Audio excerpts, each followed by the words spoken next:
Hey, it's Michael Kingswood again. Story time. Episode 11 of the podcast, Scene 10, of Veritas Morte, a science fiction novella that I wrote and Keith Michaelson narrated. Last we left Lucian, he was in a pickle because he screwed up, tried to take the law in his own hands, and forgot about the tradition of Veritas Morte. And now he's been challenged to a duel to the death by Baron Emerson, who, in fact, was the guy who set up the poisoning on Lucian's father. And now the only way to prove it is to somehow survive the duel. Unless there's some way out of it, but he hasn't been able to think of one. So there we are, kind of in a bad place.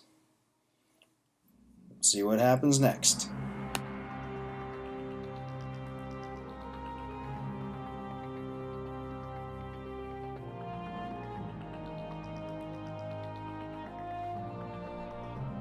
Veritas Morte, a science fiction novella by Michael Kingswood. Narrated by Keith Michaelson.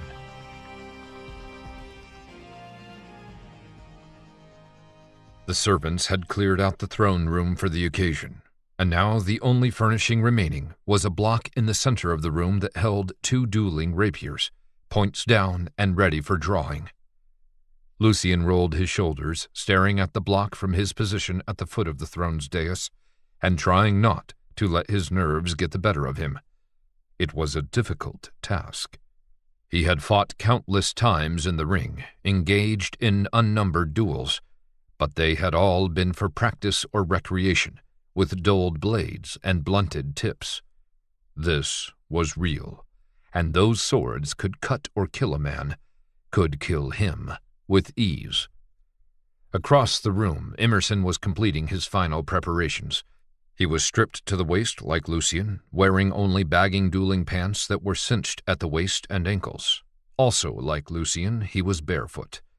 His body was lean and hard, and he bore a number of scars on his torso, the leavings from previous duels. It was said he had fought over 20 for various reasons, and Lucian knew for a fact he was brilliant with a blade. Their eyes met for a moment, and Emerson grinned. He liked his chances. He liked them a lot. "This is insane." Lucian looked to his right, where Princess Ophelia stood with her assistant Dila, and she was not alone. Every shipboard member of the imperial court was present, lining both sides of the room so that all could bear witness. And why not? Veritas Morte had not been invoked in years, and certainly no other duel had been fought recently with such import behind it. Ophelia wore the same black and gray gown as before, no time to change, Lucian supposed, and a look of concerned disbelief on her face. "Why are you doing this? What can this savagery prove?" Lucian rolled his eyes. She could not understand. "It's not how I would prefer," he said honestly. And why did she care anyway? But there is no choice. "There is always a choice, Lucian. If—" 3 raps of a heavy staff onto the faux stone of the throne room floor interrupted her, and brought all eyes to the center of the room, where Lord Morsi stood next to the block of swords, staff in hand. "Veritas Morte has been invoked, and here we meet it," Morsi said in a somber tone that carried throughout the room with ease. The court shuffled about, and the sound of murmurs and whispers came from both sides. Morsi waited for the murmurs to die down before continuing. "Baron Emerson and Prince Lucian will meet, and there will the truth be known. All will bear witness, and all will honor the outcome." He rapped the staff against the floor again, then backed away from the block to join the rest of the court. Lucian drew a deep breath, then squared his shoulders and advanced to the block. It seemed a garden's worth of butterflies had taken up residence in his stomach. It was all he could do to put one foot in front of the other without trembling. Emerson followed suit, but he moved with a cocksure swagger. Apparently, he felt no such nerves. They met at the block, and each rested his hand upon his blade. Their eyes met.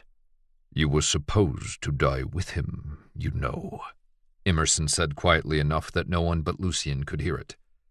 "But I think I will enjoy it more killing you myself."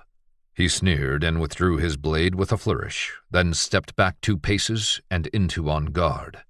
Lucien could not move for a second, from shock at the man's confession. For the briefest of moments, he thought for sure he had an out. Emerson had confessed to the crime. That would suffice, wouldn't it? But just as quickly that hope died. None of that mattered now. Veritas Morte was in play, and the only truth that could be found from it would come when one or the other of them lay dead. Ophelia was right. It was insanity. But it was all he had available to him at the moment. Lucien pulled his rapier from the block and stepped back as Emerson had. From the left, 2 servants hurried forward. They quickly picked up the block that had held the swords, then scampered back to the side, leaving the floor completely empty for his and Emerson's use. Silence loomed, and the moment seemed to bear down on Lucien's shoulders like the weight of 100 men. Was he actually doing this?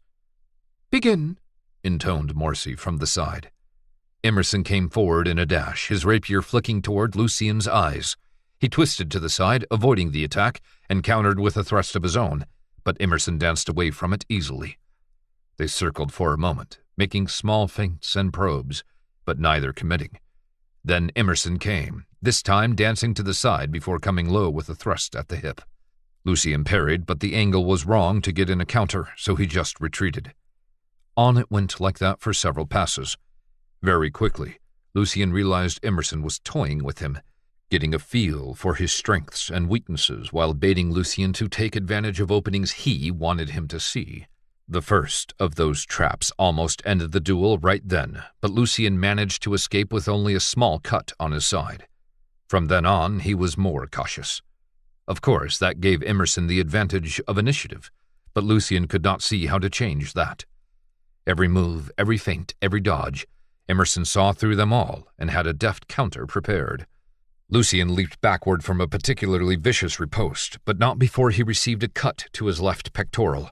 A fine trail of blood flew from the end of Emerson's blade as he completed the cut, landing in a stream of drops across the floor.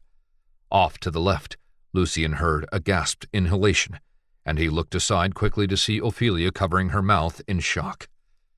Some of Lucien's blood had landed upon her servant's dress and face. He hadn't realized he and Emerson had come so close to them. Lucien spun to the side and backed away, avoiding a thrust that Emerson sent when he looked at the princess. "Did you plan it together?"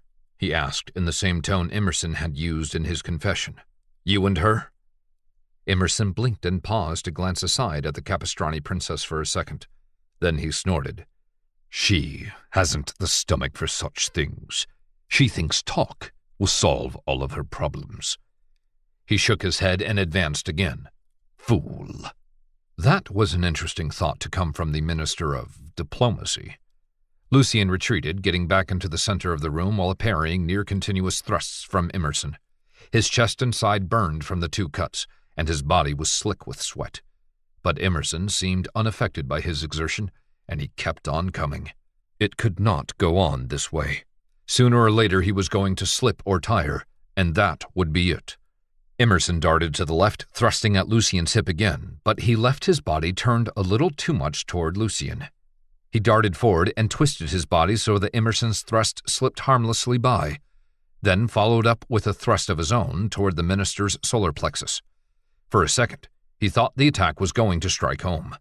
But then Emerson leaped upward and pivoted in the opposite direction, and something struck Lucien on the back of his skull hard enough that he saw stars. He fell forward, his vision going dark, but he somehow managed to tuck his head into a roll as his shoulders struck the ground. He came up onto his feet at the end of the roll and almost fell over again.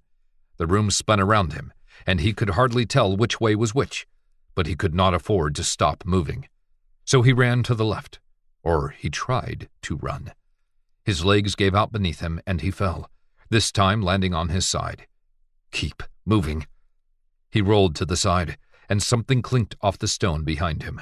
Finally, he found his feet again and pushed himself upright, swinging his rapier wildly around him to ward off his foe, who must surely be coming.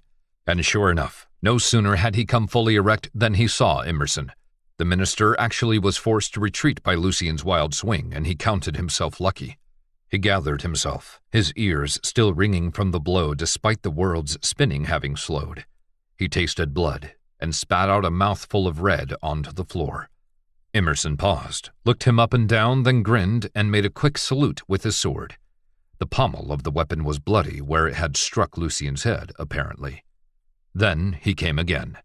The attack was swift and relentless, faster than anything Emerson had shown to that point. Lucien parried desperately, but another thrust followed, then another and another, and Lucien could do nothing but defend. Finally, a thrust came in that he wasn't able to parry, and Emerson's rapier stabbed into the meat of his right shoulder. Lucien heard himself cry out, and his sword arm went limp for a second. In desperation, he tried to raise his weapon back up to defend himself, but he was too slow. Emerson danced to the side and thrust into Lucien's right thigh. His leg went out from under him, and he collapsed to the floor. Somewhere, he heard a voice shout, "No!" A woman's voice. Ophelia? No. She wouldn't care if he were struck down. Pain was his entire being. His wounds screamed out at him, the salt in his sweat making their shouts all the harsher. But worse was the pain in his soul.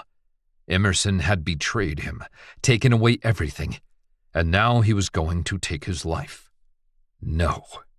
He pushed himself upward, but he could only reach one knee before cold steel on the side of his neck stopped him cold.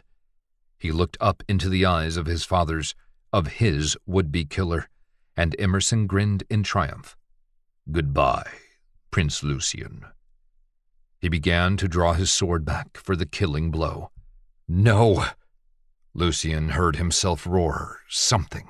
He grabbed at the blade of Emerson's rapier with his left hand, gripping it with all his might.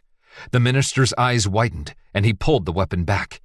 The edges of the blade cut into the flesh of Lucien's palm as it moved, but he grasped all the harder and forced the blade to the side. He surged upward, his one good leg pushing him up like a piston as he grabbed his own weapon and thrust.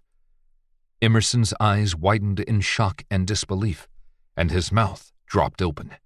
They stood there, two men locked in a deadly embrace for a long moment, staring into each other's faces. Then Emerson's sword arm went limp, and he sagged forward. Lucien could see the tip of his own weapon, now red with the minister's blood, emerging from his back. Emerson's weapon fell to the floor. Lucien moved his hand to the man's shoulder and pulled his rapier out of the minister's body. Emerson let out a groan and took a halting step away. Then he took two more before he collapsed to the floor. Lucien just looked at him unbelievingly for a moment. He had been so sure he was going to die, that Emerson had won. And now? But why? The question surged up within him, the question he had asked himself when his mother passed, and again countless times since the poisoning. Emerson's blood flowed freely from his wound, but he still moved. There was life in him yet. Lucien stepped toward him, stumbled and almost fell, but caught himself. He forced himself to cover the distance, then crouched down beside the stricken minister, the traitor. He let his sword go and took hold of Emerson's shoulder, rolling him over so that he lay on his back. Then Lucien leaned over so he could look him in the eye. "Why?" Emerson gasped, but said nothing. His eyes looked past Lucien to the crystalline ceiling and the universe beyond. Blood that had been trickling from his mouth ran down the side of his face. His breath came in rasping heaves. All the pain and anger of the last day welled up within him, and Lucien grabbed the sides of Emerson's head and pulled the dying man's face closer to his own. "Damn you, Emerson!" he all but shouted. "Why?" Softly, almost too softly to hear, Emerson, in between gurgling coughs, said, Serene. Then his breath rattled in his throat one last time, and his eyes glazed over in death. "Booyah! Vengeance is mine, saith Lucien." Coming through at the end. Man, he got his butt whooped, but hey, just doesn't really matter, right? all that matters is the end result. And he took it to him, got the job done. Now, there's still more questions, right? Who the heck is, what is Serene? Who is Serene? What is it? Is anybody else involved? Don't really know. But hey, at least, hey, the bad guy's dead. Lucian got his vengeance. It's, hey, life is good, kinda, sorta, right? I guess we'll find out. There's more to the story. Come back for the next one. Or buy the book. I know what you're thinking. Yeah, what's the point in buying the book? I already know what happened. Well, because you like to support people who create cool stuff like this, right? You don't buy the books or subscribe to Patreon accounts. It's hard for people to write cool stories, and the people who write cool stories hire the audiobook narrators to narrate them. It's hard to pay them without the money that comes from selling the books, and, hey, that's how these things work. But even if you don't want to do that, come and drop me a line. Tell me if you liked it or not.